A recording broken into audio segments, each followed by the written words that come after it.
Bonjour à tous, je vous invite à vous abonner à cette chaîne, à aimer, à partager, à commenter ces vidéos, c'est très important. C'est une manière de nous soutenir. Merci à vous tous.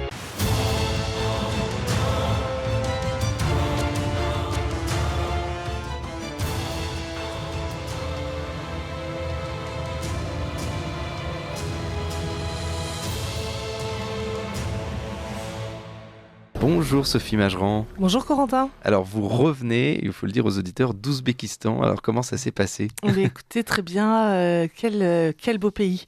C'est vrai que ces pays en ce temps, les anciens pays, ces pays d'Asie centrale, pardonnez-moi, et notamment l'Ouzbékistan qui est pratiquement le seul ouvert au tourisme en tout cas, et aux Occidentaux, est merveilleux. C'est un pays vraiment très très beau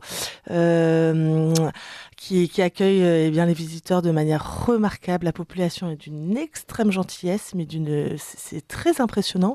On est absolument conquis. Tout le monde a été absolument conquis par cet accueil et par toutes les beautés de ce pays d'Ouzbékistan qui est enclavé autour de toutes ces autres républiques qui se terminent en ce temps. Mais c'est vraiment une belle découverte pour ceux qui veulent être dépaysés. C'est un pays qui est assez grand tout en longueur, d'est en ouest, qui se souvient de ces personnages immenses comme Alexandre le Grand qui est passé en transoxiane au-delà de ce fleuve de la Moursiria aujourd'hui, comme il s'appelle, qui prend qui prend source dans les montagnes du Pamir. Vous voyez, ce sont des endroits qui font rêver. C'est en transoxiane d'ailleurs, que Alexandre avait épousé Roxane. Donc on était au cœur de ce monde extrême oriental, en tout cas pour les Grecs d'alors. Et c'est vrai qu'il y a encore des traces d'ailleurs. On voit ces villes qui ont été conquises ou fondées par Alexandre le Grand.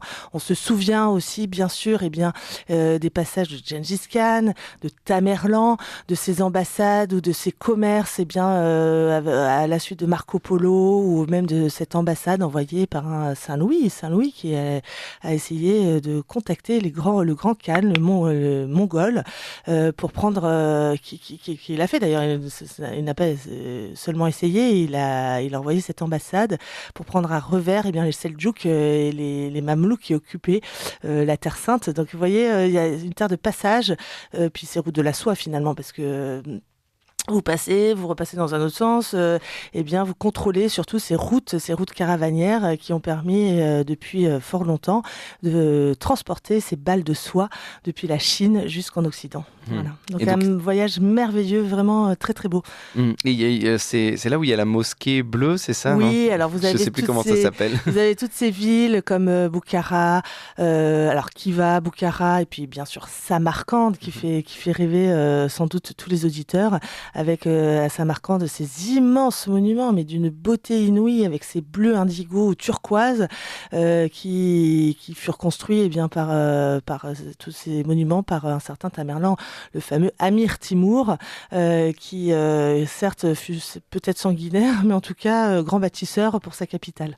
Vous avez vraiment un super métier, Sophie. Oui. Alors on est arrivé en plus là en ce mois de mai, c'est la très bonne saison bien sûr, au moment de l'élevage de ces vers à soie. On a vu le tri des cocons avec ces femmes qui étaient là. C'est un pays vraiment remarquable, très très doux. Les gens sont vraiment sympathiques. On s'arrête au bord de la route, ils vous accueillent, on rentre chez eux comme ça, on voit le travail de ces femmes qui trient les cocons.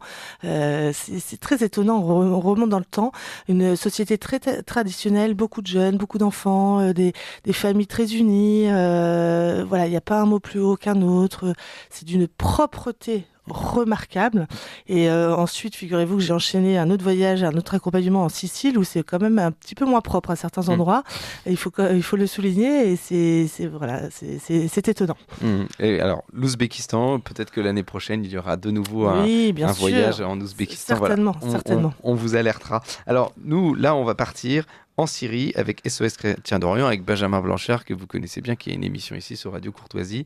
Alors là, c'est la spécificité aussi d'Odéa, c'est que grâce à notamment SOS Chrétien d'Orient, vous pouvez aller voir des gens. C'est-à-dire que vous êtes vraiment en dehors des sentiers battus. C'est pas une promesse en l'air. Non, c'est sûr que ce sont des voyages très étonnants qu'on organise conjointement avec SOS Chrétien d'Orient depuis 2016. Maintenant, ça commence à remonter. Et c'est plus qu'un voyage, c'est autre chose parce qu'on va dans un pays qui vient de sortir de la guerre, qui est en grande difficulté financière. Et c'est vrai que le fait de pouvoir visiter les populations, notamment chrétiennes, qui ont terriblement souffert de la guerre, et une promesse d'espoir pour les gens que nous visitons. Et ça, ça donne une autre dimension, il est vrai, à ce voyage. Beaucoup de rencontres sur place avec les communautés religieuses, notamment à Marmoussa, qui est ce site exceptionnel déjà au nord de Damas, si vous voulez, c'est un monastère du VIe siècle, donc après Jésus-Christ, qui a été fondé là à l'emplacement d'une tour romaine qui contrôlait le commerce caravanier vers Palmyre. Tout se rejoint parce que c'était une des autres routes de la soie, n'est-ce pas? et donc là, vous avez le père Paolo Dall'Olio qui, dans les années 80, a commencé à restaurer tout ce monastère et à installer une communauté religieuse. Donc on va là. On passe bien sûr à Maloula, qui est ce village martyr qui a été pris par les islamistes en 2014 ou 2015, je ne sais plus maintenant. Et donc, c'est un village qui est en cours de reconstruction, qui a d'ailleurs, les reconstructions ont bien avancé. Et donc, beaucoup de rencontres avec ces familles qui ont souffert, qui sont néanmoins revenues dans leur village. Et ça, c'est très beau. Et puis, on va jusqu'à Alep, bien sûr, cette ville qui, là encore, a beaucoup souffert, mais pour laquelle, finalement, on a raconté à peu près n'importe quoi aussi, parce que Alep n'est pas rasé au ground zero. Évidemment, les quartiers, et là où passait le front, ont terriblement souffert, c'est vrai, mais la citadelle d'Alep est pratiquement intacte. Le souk qui malheureusement se trouvait sur cette ligne de front a beaucoup souffert, mais le fameux souk d'Alep est en cours de reconstruction dès les années 2018-2019. Des programmes de restauration ont été lancés et ont bien avancé. Et à Alep, vous avez une communauté chrétienne très importante. On rencontrera bien sûr Monseigneur Jean Bar ou le nouvel archevêque d'Alep aussi. Voilà, ça donne une autre dimension. Et c'est vrai que le mois d'octobre, c'est une très très belle saison encore en Orient. Le groupe passera également au château de Croisé au-dessus de Homs, pardonnez-moi, le fameux crack, fameux crack des chevaliers, qui lui aussi a très peu souffert de la guerre. On a une idée fausse de ce pays qui certes a beaucoup souffert, mais il n'y a pas eu des bombardements partout tout le temps pendant 10 ans. Il y a eu des zones qui ont été terriblement bombardé, et vous savez que ce qui détruit, ce n'est pas la conquête entre guillemets, ce n'est pas Daesh qui a terriblement détruit toute la Syrie quand Daesh s'est répandu dans une grande partie de la Syrie ou d'autres groupes islamistes. C'est la reconquête. C'est la reconquête qui a détruit. C'est exactement ce qui s'est passé en France finalement. Les Allemands ont envahi la France en détruisant assez peu notre pays, et la reconquête par les Alliés a été terrible. Là, les villes ont été rasées. C'est exactement la même chose en Syrie. Et donc, voilà. Mais Damas est intact. Le centre-ville de Damas est intact. On a peine à imaginer. Et quand on y va, oui, c'est vrai. Vous y êtes retourné depuis la guerre plusieurs fois? Oui, moi j'y suis retournée plusieurs fois. La dernière fois, c'était en 2019. Et puis, il y a eu le fameux Covid, donc ça fait un petit moment que je n'y suis pas retournée, mais nos groupes ils sont retournés encore l'an dernier. Depuis l'an dernier, on a repris ces voyages vers la Syrie, et c'est vrai que les personnes qui participent à ces voyages reviennent absolument emballées, enchantées. C'est parce que, encore une fois, il y a une autre dimension. On assiste bien sûr à des messes sur place. Il y a toutes ces rencontres dont on parlait.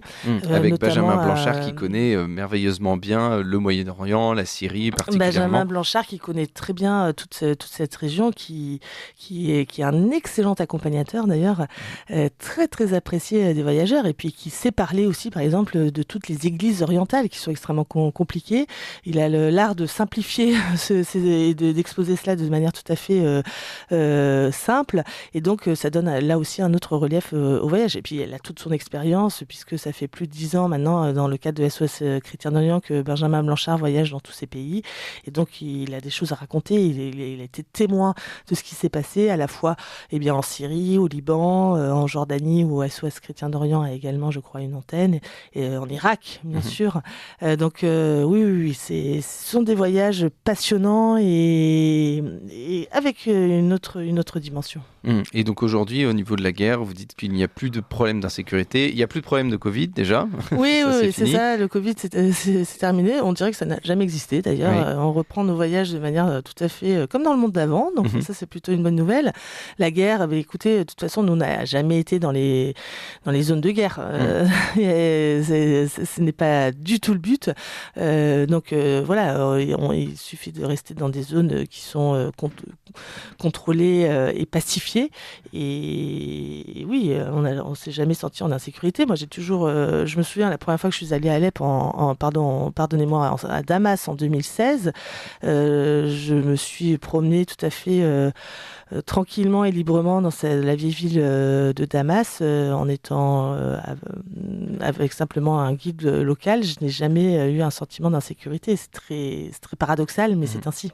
Ça, c'est très important pour nos auditeurs. Bien sûr. Évidemment. Alors, il y a, parce que vous nous emmenez en Italie, vous nous emmenez en Grèce, où il y a des spécialités culinaires qu'on connaît bien. Alors, est-ce qu'en Syrie, au niveau de la nourriture, c'est plus compliqué Non, en Syrie, on mange très bien. C'est l'Orient, si vous voulez, ce sont des grandes civilisations qui ont toujours régné dans ces territoires, et il y a également une grande civilisation culinaire, si on veut.